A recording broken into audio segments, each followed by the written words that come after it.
Welcome back. Today we continue with our series on temperament. Why you act the way you act. You need to discover who you are, your strengths, your weaknesses, why you behave differently from the crowd, or why you have a friend who acts differently from every other person. Sometimes it can lead you into frustration. You might be wondering, why is this person so difficult? Why is this person so different?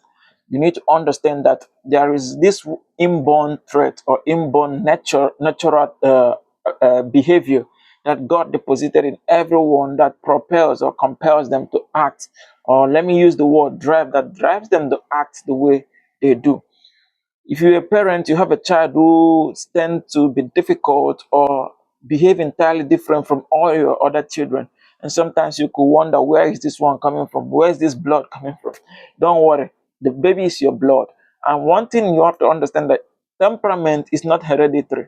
It's not always hereditary. It's not something you say because you are a very calm person, your child must be calm. No, it is not hereditary. This is inborn ability that comes naturally from creation. So this is not what you can change. This is not what you can try to forcefully cause the person to readapt or adapt a new nature or a new lifestyle. It's not possible. If you're trying to do that to a child or to a person, you're just being too harsh on them. You're just inflicting emotional punishment or pains on that person. So we've talked about the sanguine, we've talked about the choleric, and these are the two extrovert temperaments. And remember, I said that everybody has these temperaments in them, these four temperaments in them. Everybody has a single bit of it, but there are the ones that are very dominant, and those ones that are dominant are the ones that causes you to act the way you are, the one that raises pressure on your behavior. You know, the adrenaline you have within you to act a certain way is the dominant temperament that causes that to happen. Now we are looking at the introverted temperaments. Who are the introverts? The extroverts, we explain that they are the ones that like to go out. They are very social, public people. Whereas the introverts are well reserved. They keep to themselves. They don't like going out. They are always on their own. They always like to be on their own, except occasion calls that they must come out of their shell. But if not, they find so much comfort and pleasure in being on their own. So you might have friends that are that way, or you yourself might be the one that is that way. So you need to understand that we can never be the same. We are entirely different humans with different uh, temperament, which forms the basis of our personalities. It is this temperament, our personalities take from this temperament to form what it will become. But we are not going into personality now. We want to dwell on this temperament, after which we will go further, extend the teaching further. So the melancholic temperament is the deep thinker temperament. The deep thinker temperament. You heard me right. You might be wondering now, am I the one being talked about? Deep thinker. You always like to be quiet, think deep, reminisce things, like sometimes it looks like you are in the spirit. When you come in an environment that is very loud, you tend to reserve, you tend to find a calm place to stay and be meditating on your thoughts. They are deep thinkers. They pay so much attention to details, issues, they analyze it very critically. They have that ability, that gift of analysis.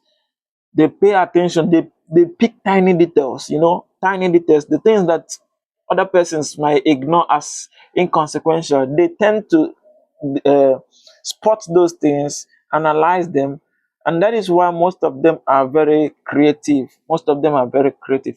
In fact, some of the world inventors you know today, most of the world inventors you know today are melancholists. They're smart, very intelligent. You cannot play with that. Very highly intelligent set of people, because of course they're always thinking. Someone who is always thinking, focused, they tend to be smart because nothing else takes their attention. So they are very highly smart, highly intelligent people. They are analytical, detail oriented, and they are very thoughtful. You know, when situations are very difficult, they tend to find a way out of it. They have that ability to figure things out, and they do very well mathematically, solve difficult problems. They have that intelligence to figure things out. They like order. They don't like scattered place. They don't like disorganization. They don't like chaos. They like order. If this is the pattern that we must follow, that you set, that is laid down to be followed, you have to follow that pattern. Any breach on that pattern brings a kind of discomfort or upset to them. They like to plan. They are well structured. They like to plan. They are good at, when you see a good planner, know that that person is a melancholic, highly intelligent planners. Structure. They are very structured. Now, very sensitive and values quality. They are very sensitive, highly sensitive people. When you sit around them and you cough, they'll ask you, why did you cough? What happened? Sometimes they think you're talking about them or you're thinking about them. So that is sensitivity. Every move you make, they tend to read meaning into it. They are melancholies, and they value quality. They prefer quality over quantity. That's why they would stick to one friend, two friends who has quality, and they are comfortable with that, rather than going with the crowd, sorry, that does not have anything to offer them. What's their strength? Creativity, organization, and loyalty. They are very creative because they always think they can organize. When things are scattered, just leave it for them. They know how to place it. No matter how inconsequential you think that thing is, they have that ability to put everything in order in the right place. If they keep something here, it remains there. If you shift it, they know that someone tampered with this thing. So they are also very loyal. If you have that one as a friend, they will always got your back. No matter what you're going through, they always have your back. Now, what is their weakness is overthinking. Sometimes things that does not need to require too much thought, they tend to exert so much energy, so much mental energy thinking about that. And that's why sometimes you make a move innocently. They read a different meaning into it because they are thinking too much. They think that everything might be, you might be thinking something against them, this kind of thing. They are perfectionists. It's not good. When you're a perfectionist, nobody's comfortable around you, You want everything to be in order. Nobody moves, nobody talks, people are not free. People are not themselves around you because you're a perfectionist. Want things to be a particular way. Well, we are human beings. We have free will. Everybody will have the the will to do what they want. So when you are around a perfectionist who wants you to do things in a particular way, it becomes very difficult to relate with that person properly. Moodiness, moodiness. They're always moody. They are always moody, like very moody. You don't know when they are angry. You don't know when they are going through pains. You don't know when things are bothering them. You always know that this is their natural relaxation state. You cannot tell if this person has something that is eating them up. They will not tell you. They're just moody. Now, when you have a friend who analyzes everything and notices small details others misses, know that that person is a melancholy, and this temperament falls in the introvert. Sorry, falls in the introvert melancholy. So next time we'll be talking about the phlegmatic.